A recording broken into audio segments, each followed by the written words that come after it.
Shoes. Shoes, अच्छा लड़कियों को बड़े पसंद है भाई शूज। हाँ, कौन बोलना चाहता है शूज से हम क्या सीख सकते हैं? शूज में लेसेस होते हैं, उसका हम यूज कर सकते हैं रनिंग के टाइम पे, टाइट लेसेस एंड ऑल। सो ऐसे ही एज अ पर्सन हमारे पास एटीट्यूड एंड ऑल बहुत सारे फैक्टर्स होते हैं जिनको हम टाइट और लूज अकॉर्डिंगली करके अपनी लाइफ को बेटर बनाते हैं। क्या बात है, let's give a big hand for him please. भाई साहब मैं क्या करूंगा? हमार क्या होगा? हम कैसे अपनी लाइफ की सिचुएशन को हैंडल करूंगा? सर डाउन टू अर्थ रहना, चाहे लाइफ में जितनी भी सक्सेस मिल जाए हमें डाउन टू अर्थ ही रहना है हमेशा। Excellent, let's give a big hand for him. मतलब शूज चाहे महंगा हो चाहे सस्ता हो, सर पे नहीं रहता है, जमीन पे रहता है। ईगो या सक्सेस सर पे नहीं चढ़नी चाहिए। वेरी नाइस, बताइए। जैसे शूज होते हैं वो हमारा हेवी बॉडी वेट कैरी करते हैं, like that in our life अगर कोई भी हेवी सिचुएशन आती है we can carry that, we can handle that. Excellent, let's give a big hand for her. मतलब शूज खुद हल्के होते हैं लेकिन भारी से भारी इंसान की बॉडी के वेट को भी, जो इंसान देखने में वहशी दरिंदे के जैसा होता है, 150 किलो 200 किलो 300 किलो उनके भी वेट को उठा लेते हैं वो हल्के से शूज, है ना। तो हमारी लाइफ की कितनी भी भारी सिचुएशन क्यों ना हो, लाइफ कितनी भी भारी क्यों ना हो जाए, कई बार होता है लाइफ भारी हो जाती है, तो हमें भारी नहीं होना है। और बताओ सर, जैसे कि शूज जो होते हैं उन पे जैसे जब गंदगी धूल वगैरह लग जाती है तो हम उन्हें साफ करते हैं, उसी तरीके से जब हम डेली अपने आप को अपडेट करते रहे, उसी तरह अपने आप को भी साफ करते रहे तो अपने आप को भी हम पहले से ज्यादा बेटर कर सकते हैं, अपडेट कर सकते हैं। एक क्वेश्चन है जो बहुत लोग पूछ चुके हैं मेरे से कि सर जब आपके सेशन देखते हैं तो बड़ी एनर्जी आ जाती है। हाँ, समझ गए मैं क्या बोलने वाला हूँ। हाँ, लेकिन उसके 1-2 दिन बाद 3-4 दिन बाद सब नॉर्मल हो जाता है। अबे तो घोचू जब खाना खाते हो तब भी तो ऐसे ही होता है या नहीं होता है? सो दैट मीन्स कि जैसे हम अपनी बॉडी के लिए डेली बहुत कुछ करते हैं, अपने शूज के लिए बहुत कुछ करते हैं, ऐसे ही अपने माइंड के लिए भी हमको रेगुलर कुछ ना कुछ करना बहुत जरूरी है। कभी भी ये क्वेश्चन मत पूछना कि आपका कोई ऐसा सेशन भी है जिसको मैं एक बार देख लूं और मेरा जिंदगी भर के लिए बस उसी स्टेट में मैं बना ही रहूं। इस दुनिया में कुछ भी परमानेंट नहीं है, चेंज होता रहता है ना। जैसे पौधे हैं तो उनको रेगुलर पानी देना पड़ेगा। ये क्वेश्चन नहीं पूछ सकते कि एक बार पानी दिया तो था फिर क्यों सूख गया। डेली कुछ ना कुछ जरूरी है। ऐसे जैसे यहाँ पे डेली सफाई जरूरी है शूज की, ऐसे ही हमारे माइंड की डेली सफाई जरूरी है। वो सफाई कैसे होती है? कुछ अच्छी बातें सुन करके, अच्छी बातें बोल करके, अच्छी बातें देख करके। हाँ आप बोलो।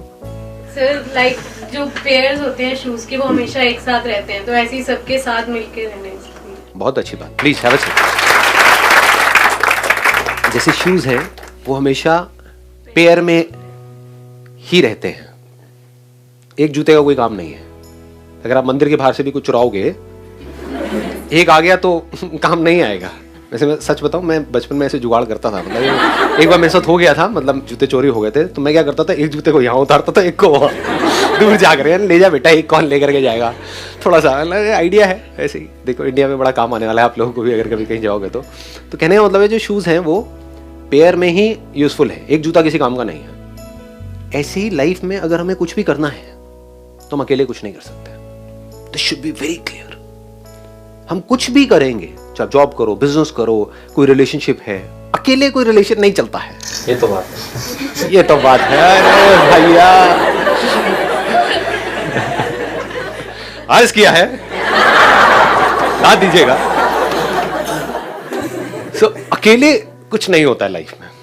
प्रॉब्लम कब होती है? जब हमारा मैं बहुत बड़ा हो जाता है। मैं ये, मैं वो, मैं वो लोग हमेशा दुखी मिलेंगे आपको लाइफ में। जो हम बोलेंगे वो कभी भी दुखी नहीं मिलेंगे। अगर एक शू बोले कि मैं ये, मैं वो, मैं मतलब शू बेकार, कचरा। एक अकेला शू मतलब गार्बेज। उसको उठा करके कचरे के डब्बे में डालो, किसी काम का नहीं है। कितना मर्जी महंगा हो, अकेले शू की कोई औकात नहीं है, कोई वैल्यू नहीं है। तो पेयर में चलता है।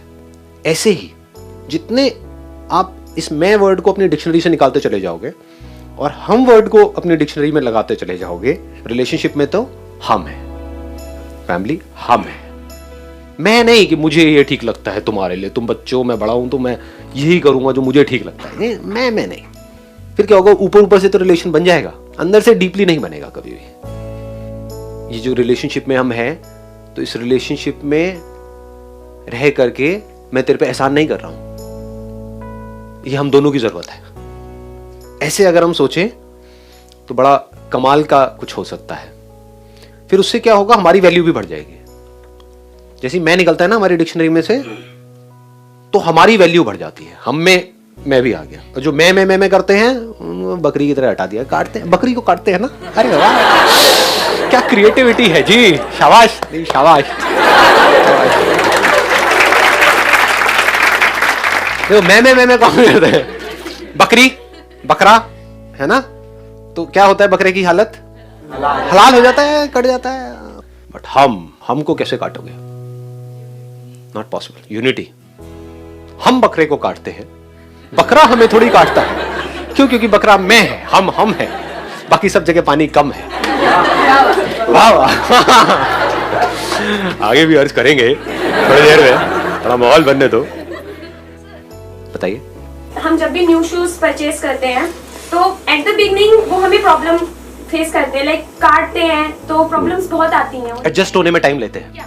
At the same place like life में कोई भी न्यू थिंग्स आती है देन हमें डरना नहीं चाहिए। प्रॉब्लम होंगी एट द बिगनिंग, बट अगर हम डेली उसे कैरी करते हैं, हम अच्छे से उसको हैंडल करते हैं, देन इजी हो जाएगी life. Very nice, excellent point, let's give a big hand for अस। हमारा कंफर्ट जोन होता है। जूते जब भी हम चेंज करते हैं तो जैसे ही चेंज करते हैं पहला थॉट क्या आता है, यार वो पहले जितना मजा नहीं आ रहा है, क्योंकि पहले में हम कंफर्टेबल हो चुके होते हैं। और शुरू में जब नया लेते हैं तो कभी परफेक्ट, कभी भी फिट नहीं होता है कोई भी शू, चलने में कभी कभी थोड़ा सा अनकंफर्टेबल लग रहा होता है। लेकिन अगर हम वहां पर थोड़ा सा पेशेंस रखें, लाइफ में जैसे ही हम किसी भी नई सिचुएशन में एंटर करते हैं, नई रिलेशनशिप में, नई जगह पर जाते हैं, कुछ भी नया करते हैं, तो वहां पर एक बार को हम अनकंफर्टेबल हो जाते हैं। लेकिन उस वक्त अगर हम पेशेंस रखें, उस वक्त हम जल्दी में कोई डिसीजन ना लें। ये नहीं कि एकदम से हमने कुछ करना शुरू किया, जैसे कोई एक्सरसाइज करनी शुरू करी, थोड़ा सा दर्द हुआ, चल भाई छोड़ मैं नहीं करूंगा। होता है ना, बहुत लोगों की ये प्रॉब्लम होती है। या कोई नया एकदम से काम किया, हो रहा नहीं है, जैसे सपोज गिटार बजाना सीखने की कोशिश कर रहे हैं, दर्द हुआ थोड़ा सा, छोड़ना कौन सीखेगा। तो ऐसा बंदा लाइफ में कभी भी कुछ भी नहीं कर पाएगा। तो शुरू में हम कुछ भी करेंगे अपने कंफर्ट जोन से बाहर जा करके, तो हमको प्रॉब्लम्स आएंगी। जैसे जूते को टाइम लगता है थोड़ा सा फिट होने के लिए, तो उस टाइम पे घबराना नहीं है, डरना नहीं है, जल्दीबाजी में हड़बड़ाना नहीं है, थोड़ा सा पेशेंस रखना है। थोड़े दिन का अगर हम पेशेंस रखते हैं तो धीरे धीरे हम एडजस्ट कर जाते हैं। जैसे वो शू उसके हिसाब से, हमारे पैर के हिसाब से एडजस्ट कर जाता है। फिर भी नहीं करता है तो फिर बदल दो, कोई बात नहीं, क्या हो गया। बट कुछ टाइम का पेशेंस से रखना जरूरी है। शू का बेस होता है सोल, जो ज्यादा इम्पोर्टेंट है। अगर उसका सोल ही नहीं होगा तो शू बनेगा ही नहीं। जैसे एक बिल्डिंग के लिए एक नींव रखी जाती है, तो सबसे ज्यादा उसे ही स्ट्रॉन्ग करना पड़ता है। Let's give a big hand for us. Shoe का जो सोल है, SOLE वाला, वो उसका सोल है, SOUL वाला। सोल बेकार तो शू बेकार किस काम का है। अगर किसी शू में सोल ही स्ट्रांग नहीं है, पड़ जाएगा 1-2 दिन के अंदर। ऐसे ही हमारा जो सोल है, SOUL वाला, that has to be very strong. Soul का मतलब होता है मैं। ये लोगों को पता नहीं है, वो कुछ और ही इमेजिन करते रहते हैं। सोल का मतलब समझते हैं आत्मा है, यहाँ से निकलेगी, हम मरेंगे, उड़ती हुई जाएगी, वो इस शेप की होगी, वो आके ऐसे ऊपर से देखेगी लोगों को, लोग रो रहे हैं। ये सब नहीं है। सोल का मतलब क्या होता है, मैं जितना अंदर से स्ट्रांग हूं, उतना ही मैं इस लाइफ में जो भी प्रॉब्लम्स आने वाली है, अनलिमिटेड आने वाली है, उसको अच्छे से फेस कर सकता हूं। तो खुद के ऊपर काम करना है।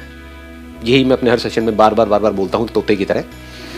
सेल्फ रिफ्लेक्शन मतलब क्या, खुद के ऊपर काम करना है। दुनिया को अगर आपने अपने ऊपर हावी होने दिया तो आप परेशान हो जाओगे, खुद को स्ट्रांग नहीं बना पाओगे, तो दुनिया आपकी धज्जियां उड़ा देगी। लेकिन अगर आपने खुद को तैयार कर लिया इस दुनिया के लिए, तो दुनिया आपका कुछ नहीं उखाड़ सकती। कुछ भी हो जाए इस दुनिया में कोई फर्क नहीं पड़ने वाला।